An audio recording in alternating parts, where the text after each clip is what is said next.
peuple togolais tout entier, tout le monde aujourd'hui a écouté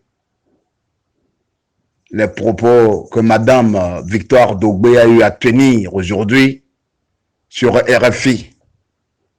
Et en tant que des Togolais conscients de l'avenir de notre pays, on ne saurait garder un silence par rapport à des propos, à certains propos graves qu'elle a tenus. Surtout quand elle parle de la vérité des urnes que nous exigeons et nous continuons d'exiger. Elle demande à ce qu'on se soumette. Une femme qui tient un langage pareil pour un Africain, ça fait gémir, ça fait frémir. Parce que nos ancêtres ont été victimes de l'esclavage. Et ce mot, nous savons les conséquences.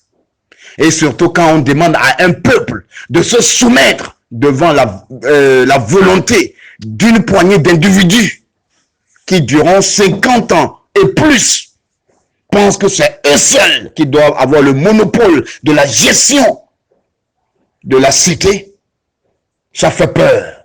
Ça veut dire qu'il y aura encore de graves violations des droits de l'homme. Pour autant, tout le monde sait ce que les Togolais subissent durant ces 4 ans sur la terre de nos aïeux. Se soumettre. Nous contestons la soi-disant victoire de Faure. Et tout le monde le sait. La CENI dont elle parle avec fierté n'a pas pu convaincre les Togolais. Elle a donné des résultats dans la précipitation, sans pouvoir avoir accès à tous les procès-verbaux. Et ces résultats ne reflétaient pas la réalité sortie des urnes.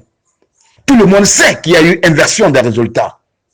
Malheureusement, la Cour constitutionnelle n'a pas pu jouer son rôle d'impartialité. Elle est venue entériner des résultats faux. Aucun parti politique de l'opposition n'a reconnu la victoire de Faure. Qu'on nous prouve le contraire. Pourquoi?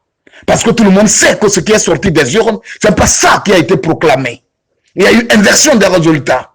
La DMK et beaucoup de partis sérieux ne sont pas d'accord. Et cette page des élections du 22 février 2020 n'est pas encore tournée. Le peuple togolais n'est pas satisfait et ira au bout pour qu'on puisse avoir la vérité des urnes. Plus jamais des élections volées sur la terre de nos aïeux. Elle parle du peuple togolais. Ce peuple emporté par la misère. Pour un simple concours de 300 personnes, on a enregistré jusqu'à 13 240 postulants. Et les gens nous disent que le taux de chômage est à 3,5%. Gouverner un pays, ce n'est pas de la chimère, ce n'est pas le mensonge, ce n'est pas la démagogie. Il faut du sérieux à la tête, au sommet de l'État. Les Togolais en ont marre. Les Togolais en ont marre. Vous persécutez Agouemé Kodjo. Vous lui demandez de se taire. Parce que ce qu'il dit est vrai. Ce qu'il dit vous touche. Les États-Unis exigent le recomptage bureau de vote par bureau de vote. Tout le monde, même les naïfs, savent pourquoi. Parce que personne n'est convaincu des résultats que vous nous avez présentés. Si les États-Unis exigent le recomptage bureau de vote par bureau de vote, c'est que ça dit beaucoup de choses. Ça veut dire que personne n'est convaincu.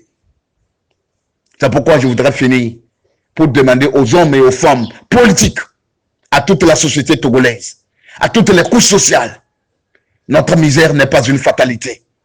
Elle nous a été imposée à des fins politiques pour mieux nous exploiter. C'est ce qu'on appelle en philosophie politique du machiavélisme. Les Togolais doivent prendre leur destin en main. Nous devons nous unir, ou périr tous ensemble. Aujourd'hui, on nous dit ce qui nous attend, de se soumettre. C'est l'esclavage, c'est l'aliénation, c'est l'assujettissement. Le discours de la servitude volontaire de la Boissy, Étienne la Boissy. Si le peuple dit non au tyran, le tyran perd tout son pouvoir.